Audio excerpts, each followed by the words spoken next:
안녕하세요. 지극히 사적인 책 읽기의 똑서입니다. 저희는 바가바드 기타 계속 하고 있습니다.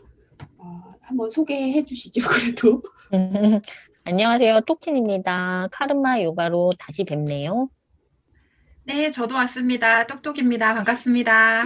네, 저희 3장 카르마 요가 시작하겠습니다. 음, 카르마 요가에서 3장은 가장 중요한 가르침을 주고 있다고 해요.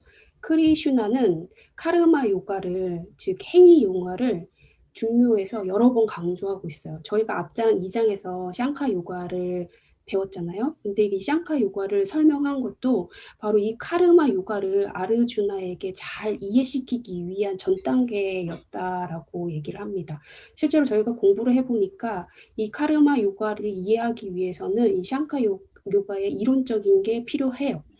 그래서 간디는 이 장은 기타의 여러 내용 가운데 가장 중요한 내용이 되는 가르침의 열쇠라고 했습니다. 그러니까 바가바드 기타에서는 결국에는 행위의 중요성, 다르마의 중요성, 사회적인 역할, 사회적인 책무의 중요성에 대해서 얘기를 하는 거잖아요. 그래서 이 카르마 요가가 제일 중요하다라고 얘기를 하고 있고요. 이 2장에서 보면은 이제 샹카 요가에 대해서 설명을 하다 보니까 샹카 요가의 가르침을 받은 아르주나가 혼란스러워해요. 그래서 이렇게 질문을 합니다. 이해함이 만일 행동함보다 더 뛰어난 것이라면 저에게 이 끔찍한 행동을 하라 명하심은 무슨 뜻이옵니까? 라고 크리슈나에게 얘기를 합니다. 즉 샹카 요가는 지식의 요가, 그러니까 행동보다는 지식을 더 높이 사는 거죠. 그런데 지금 크리슈나는 나가 싸우라고 얘기를 하잖아요. 샹카 요가를 나한테 가르쳐 주면서 왜 나한테 나가 싸우라고 얘기를 하느냐라고 이제 크리슈나에게 반발을 하는 겁니다. 그래서 크리슈나가 아주 차근차근히 아르주나에게 설명을 해요. 첫 번째가 지식의 요가, 카르마 요가가 모두 필요하다라고 얘기하는 부분인데요. 3절에 보면 내가 일찍이 말했듯이 이 세계에는 두 가지 길이 있느니라. 생각하는 사람을 위한 지식의 길과 행동하는 사람을 위한 행함의 길. 그러니까 지금 이제 생각하는 사람은 내향적인 사람을 말하는 거고 정신적인 내적인 생활의 길을 찾으려는 경향이 짙은 사람, 깊은 정신적인 사색을 하는 거, 즉 지식의 요가, 지나나 요가를 말을 하는 거예요. 그리고 행동하는 사람이라면 외향적인 사람, 활동적으로 행동하는 경향이 짙은 사람, 즉 행동의 요가, 카르마 요가를 얘기를 합니다. 즉 크리슈나는 모든 사람은 정도의 차이만 있을 뿐 내향, 외향 두 가지 경향을 다 가지고 있고 이 둘은 서로 반대되는 것이 아니라 서로 도움이 되는 것이다 라고 얘기를 하고 있고요. 그런데 특히 이 두 가지 중에 카르마 요가가 더 중요하다라고 얘기를 합니다. 4절에 보면 사람이 무위에 이르는 것은 행동하지 않음으로써 되는 것이 아니요 또 단순히 그것을 내버림으로써 완전의 지경에 이르는 것도 아니다. 이거는 우리가 앞절 상카 요가에서 푸르샤와 프라크리티 이 이원론에 대해서 배웠잖아요. 그거에 대해서 우선 생각을 하고 있어야 되고요. 그래서 5절에 있는 거를 한번 계속 읽어볼게요. 아까 그 이원론의 세상에 대해서 한번 생각하고 계시고요. 5절을 보면 어떤 사람도 비록 한순간이라도 무의로 있을 수 없다. 누구나 다 천성, 호라크리티에서 나오는 충동에 의해 어쩔 수 없이 일을 하도록 되어 있기 때문이다라고 얘기를 해요. 그러니까 우리는 프루샤와 뿌라크리티 이원론의 세상에 있는데 우리가 속해 있는 세상은 어디냐면 이 뿌라크리티의 세상이에요. 뿌라크리티 세상은 물질 세계인 거죠. 근데 이 뿌라크리티가 이 프루샤와 교류를 통해서 만나지면 23가지의 물질이 생기는데 거기에 우리가 속해 있는 거예요. 그래서 이 천성의 세계에서는 한순간도 무의로 있을 수 없는 거예요. 물질의 세계니까 행동하지 않을 수 없는 거고요. 그래서 8절에 보면 행은 비행보다 나으니라. 행함 없이는 내 육신의 부지조차 얻을 수 없을 것이다. 이 뿌라크리티에 속해 있는 우리는 항상 행함을 해야 돼요. 그래서 행은 비행보다 낫다라고 하고 이런 행함이 없이는 내 육신의 부지조차 얻을 수 없다라고 얘기를 해요. 그래서 이거를 이제 종합적으로 보면은 사람이 육체를 가지고 있는 이상 이 뿌라크리티 세상에서 사는 우리는 육체를 가지고 있잖아요. 이 세상에는 행동을 하지 않을 수 없는 세상인 거예요. 근데 이런 행동들이 갖가지 결과를 가져오고 카르마를 쌓게 되어 해탈하지 못하고 생사의 바퀴에 얽매이게 된다. 행동하지 않는다는 것은 불가능하다라고 얘기를 합니다. 즉 행동을 할 수밖에 없기에 인간은 지식적인 측면만으로 해탈에 이르기 어렵다. 그러니까 카르마 요가가 중요하다라고 크리슈나가 얘기를 하고 있는 거고요. 14절에 보면은 모든 산 것은 밥에서 나오고 밥은 비에서 나오고 비는 희생에서 나오고 희생은 일함에서 나온다. 우리가 사는 이 뿌라크리티 세계에서는 반드시 육체적인 노동을 통해서 이 먹는 거를 취해야 되는데 이 희생의 가장 대표적인 게 밥 버는 노동, 즉 육체적인 노동이라고 얘기를 합니다. 성경에서는 내 이마의 땀으로 내 먹을 것을 벌라라고 얘기하고 있고 베네딕토 수도의 규칙은 기도하고 일하라 이렇게 얘기해요. 그러니까 너의 영적 수행만을 해서는 안 되고 반드시 육체적인 노동으로 네가 먹을 것을 네가 취해서 얻어야 한다라고 얘기하고 있고 톨스토이는 실제로 마음 공부를 많이 하신 분으로 알려져 있는데요. 이분 또한 영적인 삶을 위해선 반드시 육체적인 노동이 필요하다라고 강조를 하고 있습니다. 이 말을 풀어보면 이제 산에 나무가 없으면 헐벗게 되고 그러면 비도 아니 오고 나무를 심으면 비를 끌어들여 식물이 느는 것에 따라 강우량이 올라간다는 거예요. 그러니까 강우량을 위해서는 이 나무를 심는 육체적인 노동이 필요하고 그를 통해서 우리가 밥을 먹을 수 있다는 거죠. 즉 너의 할 일을 너의 사회적인 역할, 너의 책무를 다 하라고 얘기를 하는 겁니다. 특히 그러면 이 행동 중에 어떤 행동을 해야 되냐면 희생을 위한 행동을 말을 하고 있습니다. 희생을 위한 행동을 하라라고 얘기를 하는데 이게 저희가 받아들이는 희생이 좀 오해가 있을 수 있는데 그거는 잠시 후에 친구분들하고 같이 얘기를 한번 해볼게요. 9절에 보면은 희생을 위한 행동을 내놓고는 즉 희생을 위한 행동이 뭐냐면 이제 무사한 행동, 사사로운 욕심이 없는 행동을 말하는데 이런 행동을 제외하고는 이 세상은 모든 행동으로 얽매여 있다. 집착을 떠나 이 희생을 위한 행동을 하라라고 얘기를 하고 있는데 이 희생을 위한 행동은 사사로움이 없는 행동이고 무사한 행동이고 자기를 위하지 않는 행동이고 결과를 바라지 않는 행동이에요. 그래서 이 행동을 제외한 다른 모든 행동은 카르마를 쌓아요. 이 카르마를 쌓아서 해탈을 하지 못하는 거죠. 즉 내가 해탈을 하려면 이런 희생을 위한 행동, 집착을 떠난 행동을 해야 한다라고 얘기를 하고 있습니다. 10절에 보면 맨 처음에 조물주께서 사람을 희생과 함께 지으시면서 말씀하셨다. 이로써 너희는 번성할지어다. 이것이 너희 모든 소원의 카마두크가 될지어다 라고 했는데요. 우리가 사는 뿌라크리티의 세계에는 물질만 있는 게 아니라 이 뿌라크리티와 푸르샤가 서로 교류하면서 만나서 만든 물질 세계에 이 푸르샤의 일부가 있거든요. 그게 아트만인데 이 아트만을 함께 지으셨다라고 말을 해요. 그래서 우리가 아트만 푸르샤로 순전히 돌아갈 때 우리는 해탈을 하는데 그때 됐을 때 너희는 모든 소원을 이루게 될 거라고 얘기를 합니다. 12절에 보면 이 희생으로 공양을 받으면 신들은 내게 바라는 바 복락을 줄 것이다.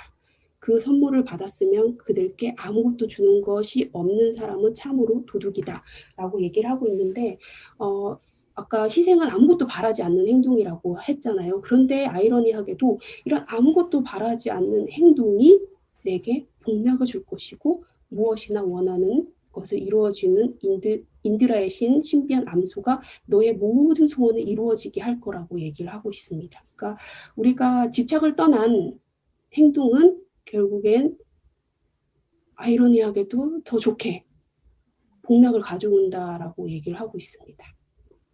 네, 저는 여기까지입니다. 그러면 그 똑지님, 희생을 위한 행동은 우리가 지금 받아들이기에는 좀 오해가 있을 수 있을 것 같은데 어떻게 받아들이면 좋을까요? 제가 아까 스터디할 때 이게 약간 불편했던 이유가 생각을 해보니까 우리가 처음 고전 공부했을 때 한 게 티베 사자의 서였고 거기서 이제 카르마를 처음 공부를 했고, 근데 거기에 보면 선한 카르마든 악한 카르마든 내가 쌓으면 해탈을 하지 못하고 환생을 하잖아요. 선한 카르마가 많으면 더 좋은 어떤 레벨로 환생을 하고 그러는데 여기서는 이 카르마 요가라는 것은 선한 카르마든 악한 카르마든 쌓아라는 거잖아요. 그러니까 무사한 행동으로 하면 그 카르마 자체가 네가 행동을 함에도 불구하고 쌓이지 않는다. 그러니까 너는 해탈에 이른다라고 얘기를 하는 건데 그렇게 봤을 때 희생이라는 것은 어쩌면 선한 카르마를 떠올리게 해서 좀 안 맞는다고 생각을 한 것 같아요. 그러니까 나의 뭐 근데 그게 나를 희생해서 다른 사람한테 뭐 선한 일을 한다고 하더라도 그런 걸 계속 갖고 있으면 그것도 일종의 선한 집착이 될 것 같고 사사로운 욕심도 될 것 같거든요. 내가 맞아. 착한 그러니까 목적이 있어 버리게 되니까. 음, 그래서 약간 희생이라는 말이 여기서는 번역이, 원래는 야즈나라는 이제 산스크리트어잖아요. 근데 그렇게 봤을 때는 희생이라는 번역이 약간 좀 안 맞는 것 같다는 생각이 들었거든요. 맞아요. 그러니까 여기 희생은 그 선함까지도 없는 그런 목적까지도 없는 음, 정말 사사로움이 없는 행동을 말을 하는 거잖아요. 다 내려놓고 아무것도 바라지 않는 행동. 음, 그때 그 카르마가 쌓이지 않고 해탈을 할 수 있다. 이 뜻인데 이 희생이라는 단어가 붙으면서 우리가 좀 오해할 수 있다. 남을 위해 봉사를 해야 된다. 이런 생각을 가질 수가 있을 것 같아요. 조금 오해가 있을 것 아까 같아서. 네. 아까 이게 야즈나라고 말씀하셨잖아요. 이게 이제 전통 의례인데 그러면 그냥 이렇게 해석해 보면 더 쉬울 것 같아요. 그냥 아무런 그런 그 마음 없이 신에게 온전히 바치는 나의 행동 그런 거를 여기서 희생이라고 표현을 하고 있는 것 같아요. 그러니까 우리가 무사의 마음으로 정말 아무것도 바라지 않고 그냥 온전히 신에게 바치는 행동 그렇게 해석하면 조금 해석이 잘 되는 것 같아요. 제가 보니까. 네. 에고를 잊고, 그죠? 아트만의, 해서 아트만의. 온전히 바치는 어떤 순수한 마음, 순수한 행위, 뭐 그런 순수한 음. 마음의 행위, 뭐 그런 거지. 그러니까 저희는 무사한 행동이라고 하면 될 것 같아요. 네, 맞아요. 네. 음. 네, 감사합니다. 저는 여기까지 하겠습니다. 저는 16절에서 30절까지 같이 읽어볼게요. 16절에서 18절까지는 앞에 우리 뚝서님이 설명해 주셨던 어떤 그런 얘기가 동일하게 계속 반복돼요. 물론 이제 뒤에도 마찬가지고 굉장히 크리슈나가 친절하게 아르주나에게 카르마 요가는 이런 거다. 지혜로운 자는 이렇게 행동하는 거다라고 이제 계속 설명해 주는 부분이 이제 계속 이제 기술이 되고 있거든요. 그래서 16절에서 18절에는 결국은 행위를 하라고 말을 해주는 거예요. 가만히 있지 말고 행위를 해서 어쨌든 희생을 해야 되고 희생의 모든 것이 제대로 돌아간다. 그러니까 본인도 세계를 돌아가는 것을 위해 희생하면서 계속 일하고 있다라고 얘기를 하거든요. 그래서 16절에는 프리다의 아들아 이 세상에서 죄를 짓고 살며 감각의 쾌락에 빠져 이와 같이 돌아가는 바퀴를 따르려 하지 않는 자는 쓸데없이 사는 것이니라. 그러니까 개인과 우주는 서로 의존하고 있는데 그 의존하는 에너지의 교류를 완전히 끊어버리고 나만을 위해서 카르마를 계속 쌓는 그런 죄를 짓는 자는 결국 쓸데없이 사는 것이고 행위의 어떤 원인이나 그 죄를 쌓는 그 사람은 행위의 원인이나 결과에 집착하는 거죠. 그렇기 때문에 결국은 계속 죄를 쌓다가 나중에는 이제 망한다. 나중에 그런 말도 계속 나오잖아요. 아까 저희가 2장에서도 그런 문구를 봤는데 그런 이야기를 해주고 있습니다. 근데 그러면 지혜를 얻는 자는 어떤가? 지혜를 얻는 자는 과연 어떻게 행동하고 있는가라고 해서 17절에서 또 설명을 해줘요. 그러나 즐거움을 아트만에서 구하고 아트만에만 만족하며 아트만으로만 좋다 하는 사람에게는 하지 않아서 아니 될 일이 없다라고 얘기해 주는 거예요.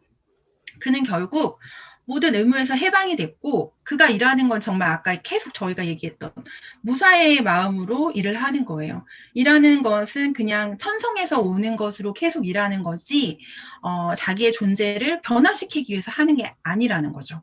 결국은 프라크리티의 지배를 받는 세상에서 벗어났다는 얘기고 그렇게 참 자아를 깨닫는 자는 행위를 해도 죄가 쌓이지 않아서 나중에 해탈에 이르게 된다. 그 사람이 아트만을 보는 자다라고 얘기를 해줍니다. 그리고 18절에서 그렇게 아트만을 보는 자는 이 세상에서 제가 한 어떤 일에 대해서도 이익이라고 생각하는 것이 없고 하지 않는 일에 대해서도 그러한 것이 없다. 일체의 산 것 중에 어느 것에도 그의 이가 달렸다고 생각하는 것은 없다. 그러니까 행위하는 자체가 의미 있는 거지 그런 결과가 행위의 원인이 되어서는 안 된다. 너는 지금 너의 친족들이 몸이 죽을까봐 그게 우려돼서 싸우지 않으려고 하는데 결국 이제 몸은 참자가 아니다라는 얘기를 차지하고라도 너의 그런 행위에 대한 결과를 생각하지 말고 싸우라는 얘기예요. 근데 제가 여기서 보면 제가 여기 이렇게 적어놨잖아요. 저의 대부분의 행위는 이익을 위함이 아니었을까 이렇게 써놨는데 제가 갑자기 저번 주에 회사에서 있었던 일이 또 생각이 났어요.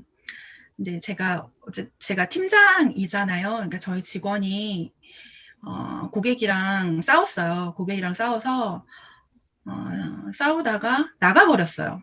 사무실에서 갑자기 나가버리고 그 고객은 굉장히 펄펄 뛰면서 화를 내고 있는 상황이었는데 어쨌든 이제 제가 개입을 해서 이제 뭐 진정을 시키고 상황을 설명드리고 어쨌든 보내드리긴 했는데 그 이후에 제가 너무 고민이 되더라고요. 아, 이 직원에게 과연 내가 무슨 이야기를 해줘야 할까?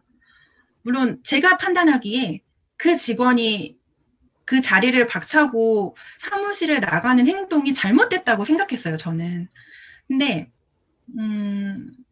그럼에도 불구하고 너무 여러 가지 생각을 제가 막 한 거예요. 이제 제 에고에서 계속 말을 했겠죠.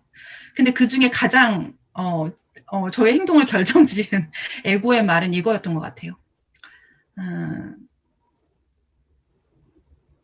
너는 네가 좋은 팀장으로 인정받으려면 이런 거 가지고 저 직원한테 뭐라고 하면 안 돼. 분명히 저 직원이 저렇게 행동할 만한 이유가 있을 거야. 라고 그 말을 제가 듣고 직원에게 아무 말도 하지 않았어요.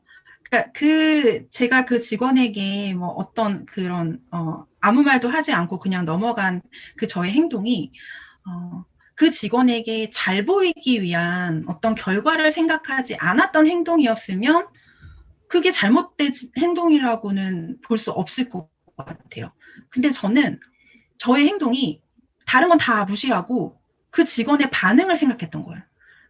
그러니까 저의 행위의 결과만 생각했던 거죠. 저는 그냥 좋은 팀장이 되고 싶으니까, 인정받고 싶으니까. 그래서 그 행동이 되게 잘못된 행동이었던 것 같은 생각이 되는 거예요. 그것도 저의 이익인 거잖아요. 내가 그 사람한테 좋은 사람으로, 좋은 팀장으로 보이고 싶은 그런 저의 이익. 그러니까 그거에 좌지우지되는 저의 그런 행동이었던 것 같아요. 그러니까 모든 것들이 저는 많이 남들의 어떤 반응에 의지돼가지고 그걸 생각하고 하는 행동들이 너무 많아가지고 제가 너무 피곤하게 산다는 생각이 들었어요. 그래서 이번에 기타 읽으면서 이런 것들을 조금씩 많이 내려놓자라고 생각을 하면서 그냥 그 순간순간에 그냥 저의 행동 그 자체에만 신경을 쓰고 그 이후에 결과에 집착하지 말자 그런 생각들을 많이 했더니 제가 마음이 좀 많이 편안해지더라고요.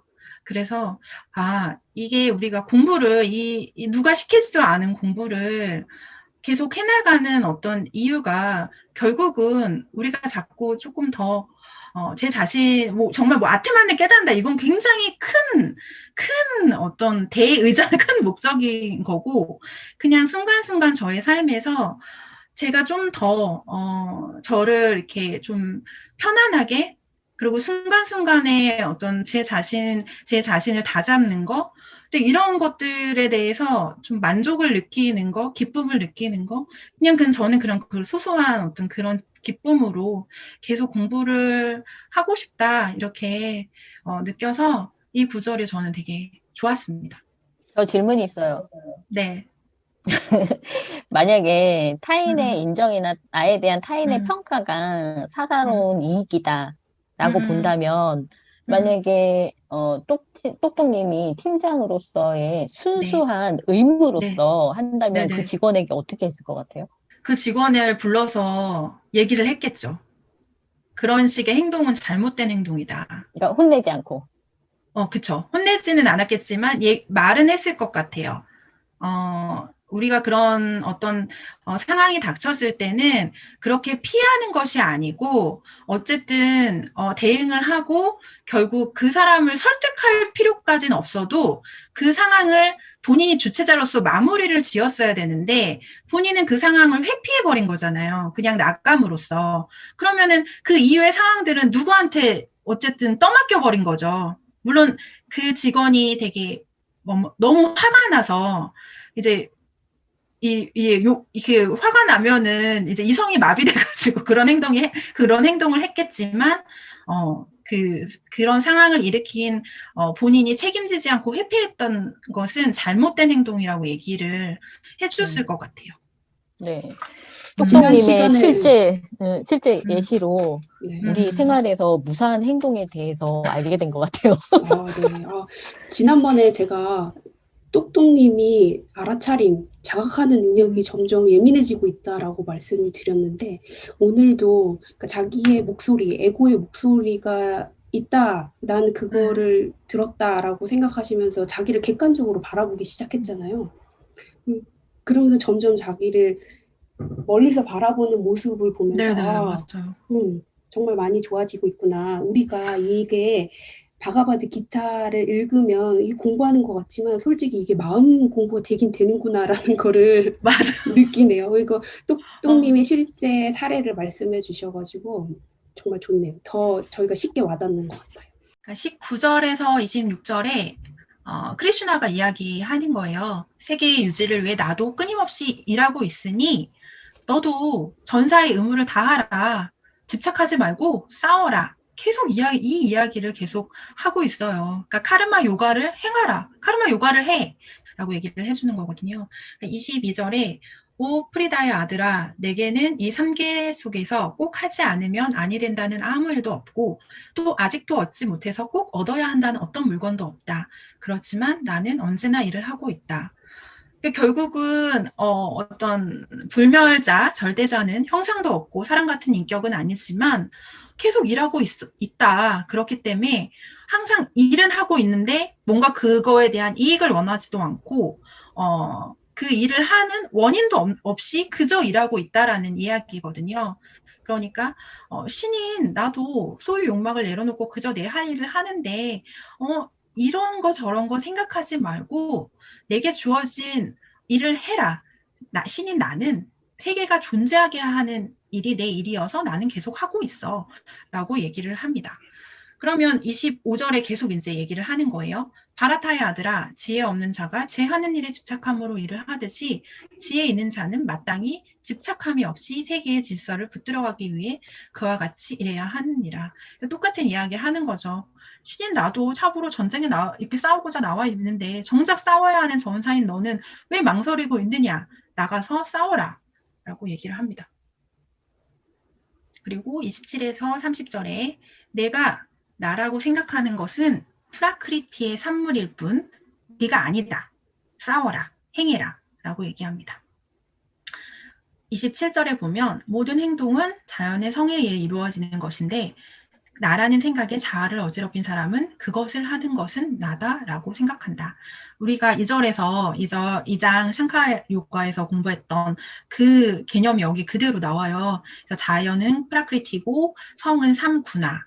결국은 우리 에고, 이기적인 자아는 행동이 프라크리티에 의해서 결정되는 걸 그냥 잊어버리고 그냥 에고가 자기다라고 행동하지만 기타에 의하면 이기적인 자아가 완전히 프라크리티의 지배 밑에 있을 때 그것은 자유로 행동할 수가 없어진다라고 얘기하고, 그러면은 프라크리티의 지배를 벗어나는 사람은 어떤가? 28절에 보면 그러나 오 마하바흐야, 이 성과 그 활동의 진상을 아는 사람은 성이 성에 대해 작용하는 것으로 알기 때문에 거기에 집착하지 않는다라고 말을 해주는 거예요. 결국 프라크리티와 성은 인간의 자유 한계를 표시하는 거죠. 그러니까 유전이나 환경의 입력같이 내가 경험하는 에고인 자아는 결국은 다 프라크리티의 산물일 뿐이다 라고 말을 해줍니다. 그러니까 30절에 내 모든 일을 내게 맡기고 네 생각을 가장 높은 자아에 모르고 바라는 것도 없이 나란 생각도 없이 속탐을 내버리고 싸워라 라고 얘기하면서 30절이 마무리가 됩니다. 저는 여기까지입니다. 속독님이 하신 거에 이어서 할 건데, 내용이 앞에서 나온 거랑 많이 중복되기는 해요. 그래서 이제 저는 31절부터 할 건데, 이제 그 크리슈나가 많이 가르쳤잖아요, 아르주나한테. 근데 이제 한번 아르주나를 환기를 시키는 거죠. 내 가르침을 믿어라. 안 그러면 망한다. 뭐 이런 내용으로 이제 시작을 하거든요. 그래서 크리슈나의 가르침을 항상 신뢰하고 따르는 사람은 행위의 굴레에서 벗어나고, 그러니까 깨달음에 이르고, 의심하고 불평하면서 가르침을 따르지 않는 사람은 생각이 미혹되어 분별이 없어져 몰락한다, 망한다, 이렇게 이야기를 하고 있습니다. 그러면서 다시 이제 그 카르마 요가의 기본적인 원리에 대해서 이야기를 하는데요. 일단 아까 앞에서 말씀하셨던 것처럼 프라크리티 안에서 우리가 이제 살다 보면 어쩔 수 없이 행동을 할 수밖에 없잖아요. 그러니까 행동을 하지 못하게 하는 게 아무 소용이 없어요. 우리 무조건 행동을 하게 되어 있으니까. 그래서 33절을 보면 비록 지식이 있는 사람이라도 제 본성에 따라서 하는 것이다. 모든 산 물건은 각각 재성에 따라 한다. 무엇으로 그것을 누릴 수 있느냐라고 이야기를 하고 있거든요. 그러니까 아무리 지혜가 뛰어나고 지식이 뛰어난 사람일지라도 그 사람도 프라크리티의 한계 안에 있다는 거죠. 그래서 이 프라크리티는 과거의 행동의 결과로 우리가 선천적으로 지니고 나온 정신적인 준비이며 그것은 신조차도 감추지 못한다고 했어요. 그래서 이런 행동은 프라크리티의 작용으로 인해서 필연적으로 흘러나오는 것이고 지혜가 있는 사람도 자신의 프라크리티의 한계 안에서 행위를 한다. 모든 존재는 프라크리티에 종속될 수밖에 없고 어떤 행동을 하지 못하게 하는 것은 아무 소용이 없다. 그러니까 행동을 하지 못하게 하는 건 소용이 없으니까 어떻게 행동을 할 것인가, 어떻게 해야지 행동을 하면서 우리가 깨달음에 이를 것인가 그런 이야기들을 이제 시작하는데요. 이번엔 이원론적인 분별심을 버려라 하고 이제 가르쳐요. 그래서 34절을 보면 모든 감관에는 그 대상에 대한 좋아함과 싫어함이 붙어 있다. 누구나 그 지배 아래 들어서는 아니 된다. 그 둘은 가는 길에 방해꾼들이니라 라고 이야기를 하고 있는데 우리가 감각기관으로 느끼는 어떤 감정이나 이런 거에는 호, 불호가 있고 쾌, 불쾌가 있고 뭐 그런 게 있잖아요. 서로 이원적으로 이렇게 나눠져 있는 거, 도덕경에서 우리가 이야기했던 그러한 것들이 여기서 다시 생각이 나는데, 그렇게 좋고 싫음을 분별하게 되면 거기에 따라서 나의 감정이 바뀌게 되고, 그 감정에 따라서 행동에 영향을 주게 되니까, 결국에는 그러한 감정에 지배당하게 되는 거거든요. 그래서 이 사람은 반드시 부디 혹은 이성에 따라 행동해야 하고 이렇게 할 때 프라크리티의 장난에 희생되지 않을 것이다 라고 얘기를 했는데 이 부디가 지난 시간에 제가 보여드렸던 그 표에 보면 감각기관으로 인해서 사람들이 많은 걸 뭐 느끼고 하는 것을 우리가 이성에 올라가서 이렇게 깨닫는 거예요. 이게 프라크리티에서 내가 이렇게 되고 있구나 하고 인식하는 능력이거든요. 그래서 그런 어떤 인식하는 능력, 이성에 따라서 행동할 때 감각기관에서 조금 자유로워질 수 있다는 이야기거든요. 그 다음에 또 가르치는 게 다르마를 충실히 수행하라. 그래서 35절에 보면 잘하지 못하면서라도 제 의무를 하는 것이 남의 의무를 잘하는 것보다 낫다. 제 의무를 다 하다 죽는 것이 좋으니라. 남의 의무는 무섭기만 할 뿐이다. 라고 얘기를 하고 있는데 여기에서 의무가 바로 다르마거든요. 어떤 종교적이나 도덕적이나 사회적 나에게 주어지는 의무 같은 걸 이야기하는데 사람들마다 다 각자의 다르마가 있고 중요한 건 그 다르마를 얼만큼 충실히 했느냐에 있다는 거죠. 그래서 이 다르마를 충실히 수행하는 것이 매우 중요하다고 이야기를 하고 있고, 우리가 공부하는 책에 이제 인도 사람의 인생의 4가지 목적에 대해서 이제 주석이 있더라고요. 그래서 제가 좀 이 그림을 가져와가지고 이렇게 만들어 봤는데, 첫 번째 목표가 아르타. 이거는 세속적인 부와 성공을 의미하거든요. 그래서 사람들이 이 세상에서 살아가려면 어쨌든 물질적인 게 필요하잖아요. 그걸 이제 경제 활동을 통해서 갖게 되는 거죠. 그러면서 가족도 부양하게 되고 그런 게 이제 아르타고 그다음에 두 번째 단계가 카만데 이거는 쾌락과 사랑을 의미해요. 그래서 뭐 결혼을 하고 사랑을 하고 아이를 낳고 뭐 대를 잇고 뭐 가정을 꾸리고 이런 것들이 다 카마에 속하게 되고 넓게는 어떤 문화적 예술적 삶을 통해서 어떤 즐거움을 느끼는 것도 카마에 속합니다. 그 다음에 세 번째 목적이 다르마거든요, 바로. 그래서 이 다르마가 아까 말씀드렸던 것처럼 우리가 사회를 유지하기 위한 어떤 개인의 도덕적, 뭐, 종교적, 사회적 의무를 말한다고 했는데, 이런 것들을 잘 충실히 지켜야 된다는 거. 그 다음에 이제 네 번째 마지막 목표가 모쿠샤. 이게 바로 절대적 자유의 경지인 해탈을 의미하거든요. 그래서 이 모쿠샤라는 말 자체가 버린다, 놔준다, 다 떠난다, 이런 내맡김, 이런 의미인 것 같아요. 그래서 이 밑에 있는 아르타도 다 버리고, 카마도 버리고, 다르마도 다 버리고, 완전히 정신적으로 자유로운 경지에 가는 거거든요. 그래서 인도인들의 삶의 4단계 이렇게 보면 이 마지막 단계 가면 다 버리고 산속에 들어가서 이렇게 수행하잖아요. 그게 이제 모쿠샤를 이루기 위해서 하는 것 같거든요. 그래서 저는 이거 보면서 아 나의 인생의 4가지 목적 중에 아르타는 된 것 같고 카마도 뭐 된 것 같고 다르마 정도에서 내가 하고 있구나. 이제 모쿠샤 남았나? 이런 생각을 했는데 어떠세요, 두 분은? 모크샷 갈 수 있어요? 노력은 어떤 뭐 시도는 할 수 있지 않을까? 네.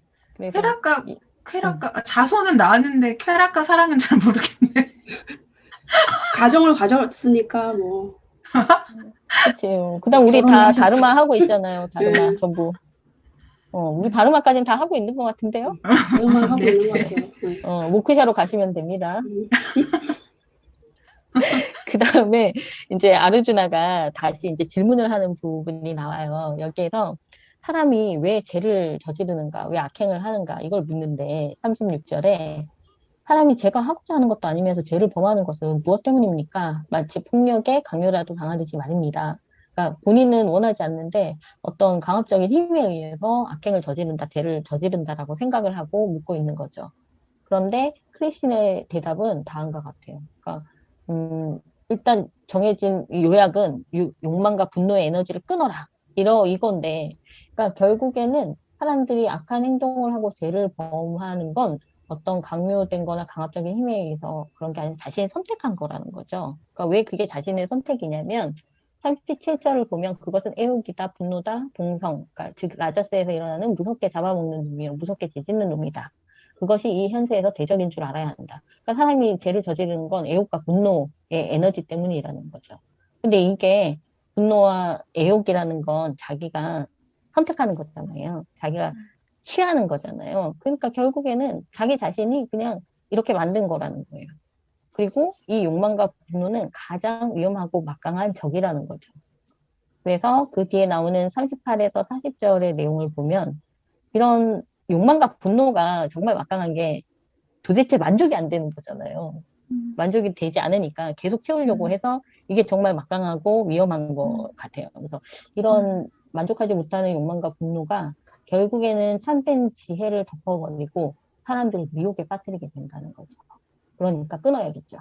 41에서 43절의 내용은 그러니까 끊으려면 어떻게 해야 되냐. 감감기관을 내가 제어해야 된다는 거예요. 그래서 우리가 이렇게 자유롭게 되는 데는 감각기관에 의존해서 우리가 행동을 해버리면 거기에 지배당하게 되는 거잖아요. 그런데 그거보다는 마나스가 지난 시간에 도표에서 봤을 때 있었거든요.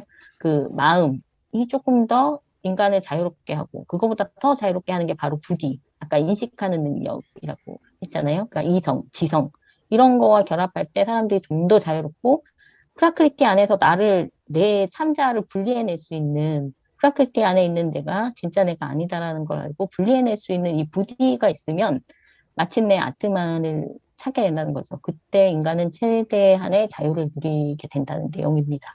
저는 이 감각, 감정에 대한 것이 제일 와닿거든요. 왜냐면 항상 제가 되게 감정적인 사람이었기 때문에 화나면 화나는 대로 얼굴에 다 드러나면, 나고 좋으면 좋은 대로 다 드러나는 성향이라서. 근데 이거를 제가 가장 퉁 하고 머리통을 맞은 것 같은 느낌이 들었던 게 이제 니체 자라투스트라는 이렇게 말했다 그 공부를 할 때 니체가 그러한 인간이 가장 저급하다고 말했거든요. 감정을 조절하지 못하고 거기에 의해서 행동하면 가장 저급하다라는 내용이 있었는데 그때 정말 머리를 한 대 맞은 것 같았고 제 행동을 보니까 딸한테 하고 남편한테 하는 거 보면 되게 감정적인 거예요. 화나면 화나는 대로, 서운하면 서운한 대로, 좋으면 좋은 대로 그냥 다 이렇게 했던 거죠. 근데 그렇게 하다 보니까 정말 저의 행동이 카르마를 정말 많이 쌓고 있는 거예요. 애를 혼을 내고, 남편한테 화를 내고, 막 이러니까, 아, 이건 해탈해서 점점 멀어지게 되겠구나. 그래서 요즘 진짜 그런 거, 명상 같은 거 할 때 약간 평정심, 호흡으로 이런 거 많이 좀, 가운데 지점쯤 가려고 되게 많이 노력하고 있거든요. 그래서 조금, 어, 많이 이제 좋아진 것 같아요. 전보다는 많이 좋아진 것 같은데, 그러다 보니까 되게 주변에 좋은 에너지가 또 많이 생기게 된 것 같고, 네. 이 부분이 저는 매우 인상적이었습니다. 근데 대부분의 사람들이 다 그렇지 않나요? 그런 감정에 정말 휘둘리지 않는 어떤 평정심을 가지고 그렇게 지낼 수 있는 사람은 별로 없을 것 같고, 좀 갑자기 생각나는데, 우리가 어떤 사람한테 되게 솔직하다라는 표현을 많이 쓰는데, 그 솔직하다라는 표현이 되게 부정적인 의미는 아니잖아요. 그러니까 되게 저 사람은 감정을 드러내지 않아 라고 하면 그게 오히려 약간 부정적인 의미로 쓰지 않나요? 그러니까 근데 솔직하다는, 그때는 감정이 있는 거잖아요. 있는데 드러내지 않는 거고, 여기서 끊어내는 것은 아예 그런 감정 자체가 나한테 없는 거예요. 아, 불쾌가 없고, 호불호가 없고, 이런 거죠. 화나고 분노, 애욕 이런 거가 내 마음에 없는 거예요. 그러니까 그런 감정 있는데도 자체가? 감추는 게, 그러니까 있는데 아, 감추는 게 아니라 그런 거 아, 자체가 없는 상태인 거죠. 아하. 음, 저는 이 감정 상태가 우리가 일상생활에서 훈련하기 가장 좋은 것 같아요. 인간은 다 음, 감정을 갖고 있고 감각기관을 네네네. 통해서 호불호가 생기잖아요. 근데 네네네. 내맡김에서 마이클 싱어의 내맡김에서 보면 네. 그 자기 감정을 컨트롤하기 위해서 그 불호가 일어났을 때 오히려 긍정으로 그거를 네, 하겠습니다라고 말을 하거든요. 맞아요. 네. 맞아요. 그러니까 맞아요. 우리가 이 감정을 결국에는 내가 평정심을 유지하기 위해서 나의 감정을 네. 컨트롤하고 제어할 수 있어야 되는데 그게 가장 쉬운 게 나의 호불호가 일어나는 거를 네. 객관적으로 보고 네. 거기 불호가 일어나는 거에 정말 내 긍정할 수 있는 그 마음 네. 상태까지 가면은 평정을 유지할 수 있을 것 같아요. 그러니까 아까 내맡김 얘기하셨을 때, 저도 그 내맡김 그거 늘 항상 생각하거든요. 그 내맡김 많이 생각해서 실은 우리 이 스터디 하는 것도 어쨌든 저는 그것이 내맡김의 결과라 내맡김을 했기 때문에 할 수 있었다라고 생각하거든요. 그러니까 그거를 처음 스터디 톡치님이 얘기하셨을 때 결국 제 마음에 뭐가 떠올랐겠어요. 당연히 어려울 거라고 생각하는 그런 게 떠오를 거 아니에요. 근데 그냥, 이게 그냥 하라는 건가 보다라고 해서 그냥 한 거거든요. 그래서 정말 이 내막임이라는 게 아까 실천하기 좋다고 독사님이 얘기하신 거가 그 말이 맞는 것 같아요. 우리 생활 속에서 항상 이 내막임을 많이 뭔가 이것을 좀 예민하게 생각하면 어떤 그런 좋은 것들이 흘러들어오는 삶에 그거는 맞는 것 같습니다. 오늘은 여기서 마무리할까요?